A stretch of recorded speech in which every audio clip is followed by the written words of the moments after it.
khusus untuk kehilangan ada atau kecelakaan yang berat lah ya. Itu ada namanya nanti asuransi total loss only biasanya. Ya, tapi kalau misalnya tabrakan atau apa ya sudah si penjual nggak urusan ya, si perusahaan di sini. Itu kira-kira. Oke, saya lanjutkan ya. Nah, kenapa jadi mudah? Karena semuanya akan dianggap sebagai financialist atau capitalist ya. All list. Kecuali, nah pengecualinya itu sedikit. Pertama adalah untuk yang kurang dari 1 tahun. Kemudian yang kedua nilainya kecil. Nah nilai kecil ini berapa? BWRS atau PSAK tidak pernah menyebutkan. Sedangkan di Amerika FASB menyebutkan khusus untuk properti di bawah 5.000. Ya kamu ikuti aja buku ya. Sebetulnya di IFRS tidak ada ya. Tapi ya sudah kamu ikuti aja. 5.000 US dollar itu kalau kali 15.000 jadi berapa? 15 kali 5, 75 ya, 75 juta ya. Kalau di Indonesia gede loh itu. Mungkin rumah-rumah kosan ya, satu bukan petak sih. Masih ada ya di kampung apalagi daerah masih 375 bisa. Bukan harga sewa ya, tapi harga totalnya, harga pasarnya. Oke, kemudian lanjutnya adalah kita bicara mengenai accounting. Untuk lesi dulu. Ya. Pertama adalah lesi mengakui lease liability dan right of use assets. Jadi berapa yang harus diakui? Pertama ada namanya lease term dulu. Lease term itu artinya adalah masa lease. Di sini ada dua, ya. Ada masa lease-nya itu adalah masa sewa, ya. Nanti ada namanya lease term versus economic life atau useful life ya. Oke, lease term versus economic life dari aset tersebut. Kalau list-nya ya, list-nya itu tidak ada bargain purchase option, maka menggunakan list term. Jadi perjanjian list-nya berapa. Tapi kalau ada bargain purchase option, maka list term-nya pakai economic life. Jadi di sini diasumsikan ketika ada tawaran untuk membeli, itu asumsinya lesi akan membeli. Seperti itu. Oke, itu list term-nya ya. Nanti urusannya list term itu dengan penyusutannya ya. Oke, ini dicontohkan nih. Carrefour melakukan list terhadap Lenovo untuk PC selama 2 tahun ya. Kemudian diberikan tawaran juga untuk memperpanjang ya, can lease them for a month per computer for another 2 years. Untuk 2 tahun lagi. Jadi sekali over bargain dari jual option artinya bisa diperpanjang ya. Berapa listemnya ya, maka listemnya menjadi 4 tahun. Oke, kira-kira seperti itu.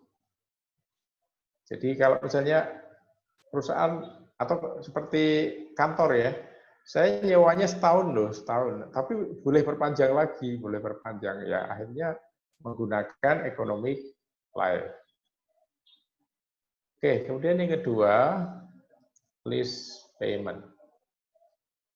Oke, pertama adalah fixed payment. Nah, di sini beda kan nanti. Oke, tadi David saya tidak tahu dari buku KLC barangkali ya, saya sendiri belum lihat. Ya, jadi kalau yang namanya lease itu fixed payment. Kalau seandainya ada perubahan pun akan dibuat perjanjian baru. Ya, misalnya saya menyewa mobil untuk masa 5 tahun untuk perusahaan saya misalnya. Ya, maka setiap bulan saya akan sewa misalnya sebesar 2 juta. Itu selama 5 tahun itu fix terus. Oke. Kemudian atau variable payment based on index of rate, atau juga bisa jadi variabel tapi ada indeks, misalnya indeks tingkat inflasi berapa, ya, inflasi berapa. Oke. Kemudian juga ada nanti guaranteed residual value, ini juga harus di present value kan. Kemudian bargain purchase option, ya, singkat BPO, bisa singkat GRP. Nah, kalau saya beli mobil dengan DP, oke, kemudian misalnya selama 5 tahun juga, maka angsuran saya setiap bulan itu tidak fix, tergantung tingkat bunga. Ya, awalnya sih memang fix di daftarnya, iya, ketika kita baru mau beli kita dikasih daftar itu, ya, uang DP sekian, angsuran sekian. Tapi begitu kita nandatangani perjanjian, nanti pada saat bunga naik kita akan naik. Kalau turun ya biasa, harusnya turun, tapi kadang nakal juga itu urusan leasing. Kalau turun nggak dikasih tahu. Tapi kalau naik. Dan ini saya pengalaman dulu waktu kantor, ya. Kalau saya sendiri nggak pernah membeli kredit, jadi saya nggak tahu. Di waktu kantor saya pernah ngambil untuk mobil operasional dulu seperti itu. Begitu bunga naik, ikut naik. Jadi nggak ada lah yang namanya variable on index, itu nggak ada. Jadi betul-betul floating, ya. Oke, kira-kira seperti itu. Kenapa saya tetap menggolongkan yang seperti tadi sebagai pembelian cicilan. Ya kalau pembelian cicilan memang seperti itu. Jadi pembelian cicilan itu ya kita anggap saja kita membeli tunai dengan meminjam uang gitu. Itu ya, nanti akadnya seperti itu. Oke. Nah, ini semua nanti di present value kan, ya. Mungkin lebih tepat present value annuity, ya. Yang ini ya, present value annuity. Yang ini present value, yang ini present value. Oke, kira-kira seperti itu. Nah, kemudian discount rate. Discount rate itu menggunakan implicit. Implicit itu artinya apa sih? Implicit itu artinya tersembunyi, ya. Implicit interest rate, ya. Ya, yaitu adalah perbandingan antara present value. Maaf. Jadi dia menggunakan implicit rate itu adalah ini maaf, fair value aset, ya, fair value aset dengan total present value lease payment, ya, lease payment yang tadi, ya, lease payment yang tadi. Jadi kalau misalnya di listnya, di perjanjian listnya tidak disebutkan berapa bunganya, tidak disebutkan. Ya, dan biasanya memang kalau asli leasing yang benar itu tidak disebut bunganya. Ya. Tapi kalau list yang bohongan tadi, seperti pemberian angsuran, itu disebut sekarang dengan tingkat bunga sekian. Nanti berubah ya berubah. Gitu. Tapi kalau ini enggak, ya, implicit rate itu akan tetap menjadi faktor untuk mempresent value-kan, ya. Nah, itu nanti akan menjadi jadi tingkat bunganya yang dicari, ya. Tingkat bunganya yang dicari. Kira-kira seperti itu. Misalnya ya, harga suatu mobil misalnya 200 juta. Kemudian kalau disewa ya 5 tahun per tahun misalnya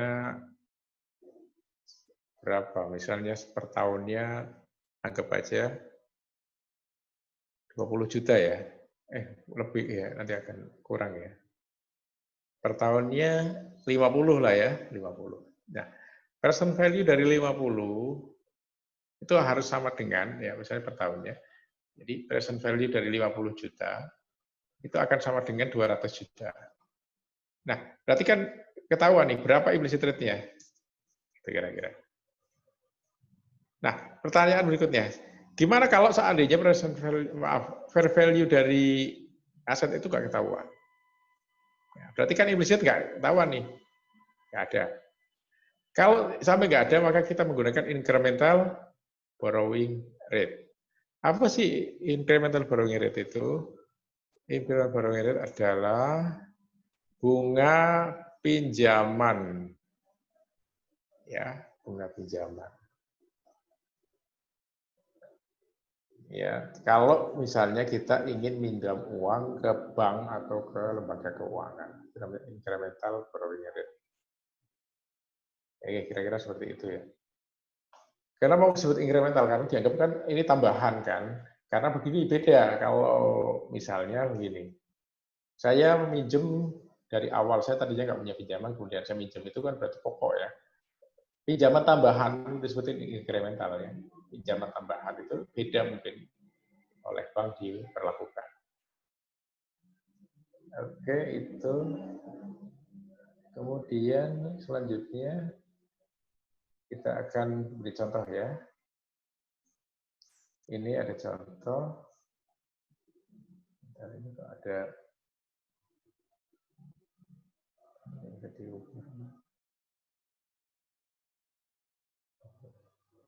kelihatan nggak di kalian ya ada coretan? Atau kalian yang membuat coretan muncul di saya ya?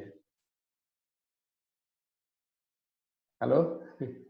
Ya, Ini di saya Pak. ada. Ah ya, Coretan merah. kalian. Oh ya ya udah. Ada coretan merah. Iya ya. Tapi bisa ya, kita saling nunjuk-nunjuk tulisan bisa ya. Oke. Bisa, Pak. Oke, bisa nanti kalau kita pas bahas soal ya. Oke, kita masuk. Ini adalah 5 tahun ya, list term-nya 5 tahun.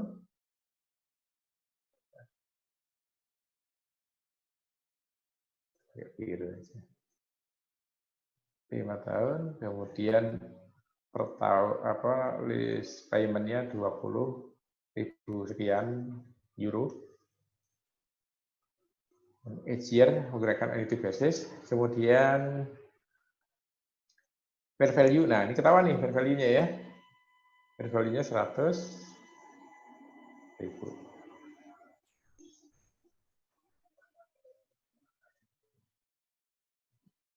Oke. Dan kemudian dia menggunakan GRV 5.000.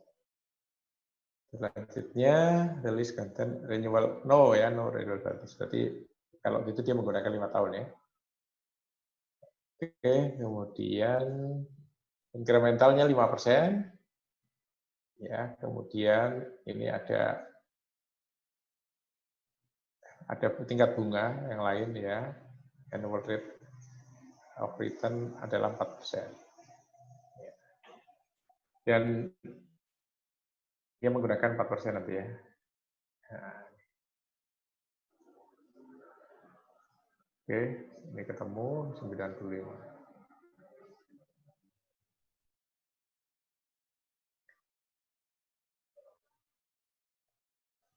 Jadi sini katakan bahwa dia menggunakan implicit rate 4% karena jelas ketahuan nih. Jelas ketahuan. Oke. Selanjutnya jurnalnya, saya kira gampang ya. Langsung rate of use asset dan list liability, kemudian berdasarkan bayar, list liability, dan cash. Kemudian pada akhir tahun, ini adalah daftarnya, ini adalah bunganya. Selanjutnya ini adalah pada saat akhir tahun, dia akui interest expense terhadap bunganya ini. Setiap tahun. Dan list liability. Ya. Kemudian ini adalah penyusutannya 5 tahun. Jadi karena dianggap seperti fixed asset, maka harus didepresiasi juga. Oke, sampai sini masih gampang ya saya cepetin. Saya kira agak sulit. Dengan demikian, maka si lessee itu akan punya 2 expense, yaitu interest expense dan depreciation expense. Oke. Kemudian di asetnya ada namanya rate of use asset. Rate of use asset ini disajikan net. Jadi ini berbeda dengan fixed asset. Kalau fixed asset atau PPE ya, itu disajikannya gross dikurangi accumulated depreciation. Ya. Jadi kalian jangan salah ya. Pada waktu depresiasi itu jurnalnya bukan accumulated depreciation ya ini, tapi langsung right of use asset. Ini mungkin kalau kalian nggak diamati biasanya lupa ya. Saya nggak tahu tadi pada kejebak atau tidak di soal tes saya. Jadi pada saat depresiasi dia langsung ya dinetkan. Oke, kemudian di sini adalah ada lease liability, ada sebagian yang current, ada yang non current yang seperti yang berikutnya. Oke, itu untuk jurnal dan menyaji laporan keuangan. Saya seperti ini, saya kira tidak terlalu sulit. Selanjutnya adalah contoh yang kedua adalah ketika ada guaranteed residual value. Residual value. Nah, karena lessee menggaransi, karena garansi ada kemungkinan seandainya tidak pada saat akhir dan diserahkan itu bervalue-nya di bawah, maka dia harus memperkirakan atau mengestimasi kira-kira berapa ya. Dia mengestimasi berapa kira-kira pada saat akhir periode. Di sini diestimasi kemungkinan adalah 3.000. Berarti kurang 2.000. Maka 2.000 akan menjadi bagian dari lease payment. Maka dia akan tambahkan.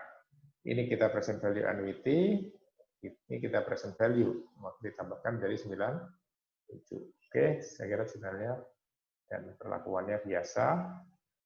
Pada akhir tahun, pada akhir periode maaf, ya ini yang guaranteed, yang dengan expected payment, oke, lease liability, cash pada saat kondisinya sama persis, artinya pada saat estimasinya itu sama, ya estimasinya sama pada saat dia memperkirakan estimasinya itu 3.000, pada saat dikembalikan benar 3.000, maka dia harus nambah 2.000 lagi.